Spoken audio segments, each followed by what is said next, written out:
Good morning everyone, welcome to GTB classes. मेरा नाम है जसप्रीत सिंह और आज इस पॉलिटी की वीडियो में हम स्टार्ट करेंगे नेक्स्ट चैप्टर। हमने कल पढ़ा था the historical background of the Indian constitution और आज इस चैप्टर में हम पढ़ेंगे making of the Indian constitution.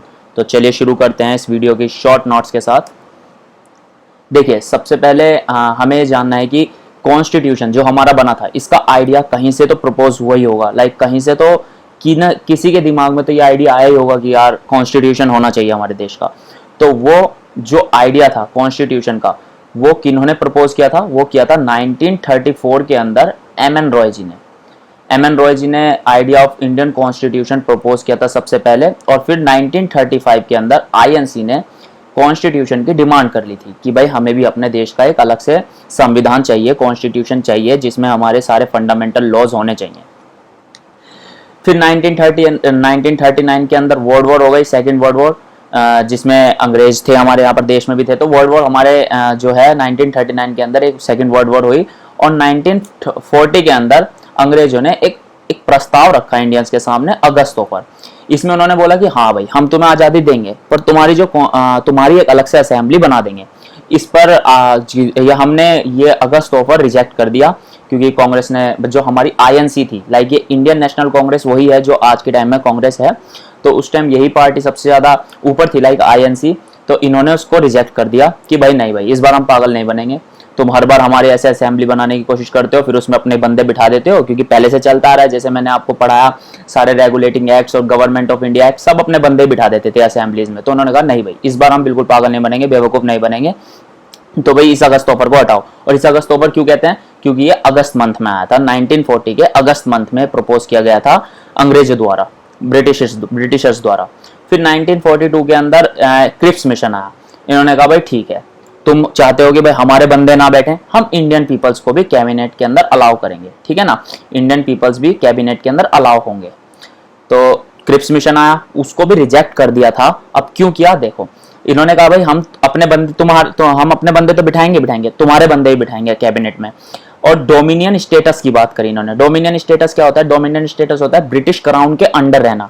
जैसे हमारी आज इंडिया है, ये कंप्लीटली फ्री है, तो डोमिनियन स्टेटस अगर यहाँ पर होता तो हम कंप्लीटली फ्री ना होकर के जो हमारे ऊपर होते, हमारे हेड पर होते, वो होते ब्रिटिशर्स होते, लेकिन वो ब्रिटिश क्राउन के अंडर होते। हम हमारे रूल्स एंड रेगुलेशन सब ऐसे ही चलते, लेकिन जो हमको सारा का सारा हिसाब देना पड़ता, जितनी कमेटीज होती, हमारी कैबिनेट होती, वो सब ब्रिटिश क्राउन के अंडर काम करती।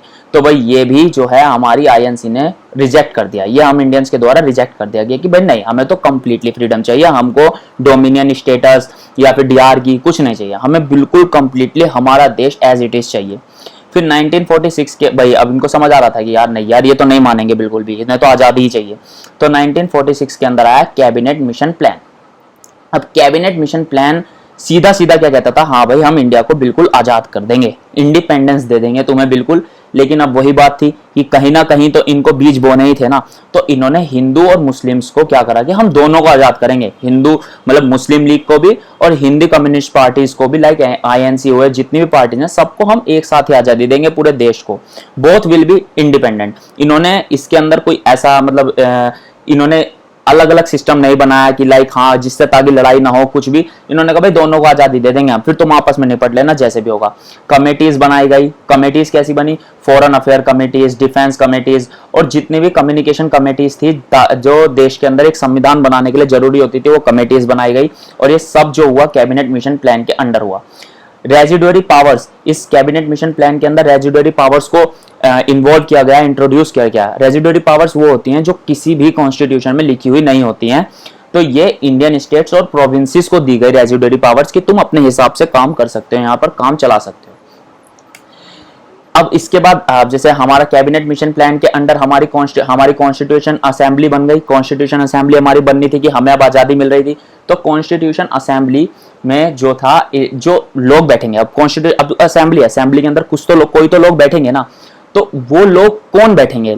एक तो होता है इलेक्टेड, जो हम डायरेक्टली इलेक्ट करते हैं, एक होता है इनडायरेक्ट मेथड से इलेक्टेड। इनडायरेक्ट मेथड को समझना बहुत जरूरी है। इनडायरेक्ट मेथड से इनडायरेक्ट मेथड इतना जरूरी है कि यह आपको बताएगा कि हाँ कि दो तरीके के इलेक्शंस किस तरीके से होते हैं। जैसे अगर हमने कोई अपना उम्मीदवार चुना, कोई रिप्रेजेंटेटिव चुना हमने, उसने हमारे लिए आगे जाकर के किसी और बंदे को चुन दिया उस काम के लिए, उस काम को करने के लिए, तो वो इनडायरेक्ट मेथड से इलेक्ट हुआ हमारे द्वारा। लाइक हमने तो वो बंदा चुना था ना, और उसने आगे जाके किसी दूसरे बंदे को रिप्रेजेंटेटिव हमारा चुन दिया है, तो वो इनडायरेक्ट मेथड से इलेक्टेड हो चुका है। तो कॉन्स्टिट्यूशन असेंबली के अंदर इनडायरेक्ट मेथड से इलेक्टेड लोग बैठेंगे, जो प्रोविंशियल असेंबली जो हमारा कंट्री है उसकी असेंबली के अंदर बैठेंगे। तो भाई एक पर्सन को 1 मिलियन के ऊपर रखा गया, लाइक कि जितनी हमारी पॉपुलेशन थी उसमें अगर हम 10 लाख के ऊपर एक उम्मीदवार रखें तो उस हिसाब से 389 मेंबर्स हमारे टोटल 11 प्रोविंसेस से बने हैं। तो 11 उस टाइम हमारे 389 मेंबर्स बने थे 11 प्रोविंसेस से, मतलब कि जितने भी हमारा कंप्लीट कंट्री के अंदर स्टेट्स थे उनकी कंप्लीट प्रोविंसेस से 389 मेंबर्स हमारे बने। अब 389 मेंबर्स जो बने तो उसमें से 296 और 93 इनको दो पार्ट्स में डिवाइड किया गया। अब दो पार्ट्स में जो डिवाइड किया गया, प्रोविंशियल असेंबली से 93, प्रोविंशियल असेंबली कौन से, जो बंदे इनडायरेक्टली इलेक्टेड थे, जो बंदे इनडायरेक्टली इलेक्टेड वो तो 93 हो गए इनडायरेक्टली इलेक्टेड, और 296 को भी फर्दर दो पार्ट्स में बाइफरकेट किया गया, 292 एंड 4। 4 में कौन बैठे थे, 4 जो ये 4 सीट्स थी, लाइक ये जो 4 मेंबर्स थे इनको किस तरीके से डिवाइड किया गया, चीफ कमिश्नर असेंबली से थे, चीफ कमिश्नर प्रोविंसेस से। ये जो चीफ कमिश्नर प्रोविंसेस से लोग थे, ये चीफ कमिश्नर प्रोविंसेस कौन कौन सी थी, चीफ कमिश्नर प्रोविंसेस थी दिल्ली, ये याद रखना है बहुत इंपॉर्टेंट चीज है ये, दिल्ली, अजमेर, मारवाड़, ये अलग अलग नहीं है, अजमेर मारवाड़ एक ही है, एक ही प्रोविंस माननी है हमें यहाँ पर। तो दिल्ली, अजमेर, मारवाड़, कुर्ग एंड आपका बलूचिस्तान, ठीक है ना, अजमेर, मारवाड़, दिल्ली, कुर्ग एंड बलूचिस्तान। इसके बाद जो ये 296 में हमने दो पार्ट्स में बाइफरकेट किया था, 292 एंड 4। अब ये 292 में ब्रिटिश इंडिया के लोग बैठेंगे, लाइक ब्रिटिश इंडिया मींस हम इंडियंस ही। उस टाइम 1947 के अंदर देश आजाद हुआ था, ये बात चल रही है 1946 की। उस टाइम ना तो डिवीजन हुआ था, लाइक ना तो हमारा पार्टीशन हुआ था इंडिया पाकिस्तान में, उस टाइम हम ब्रिटिश इंडियंस ही कहलाते थे। तो ब्रिटिश इंडिया के लोग 292 मींस जो डायरेक्टली इलेक्शन से इलेक्ट होकर जाएंगे।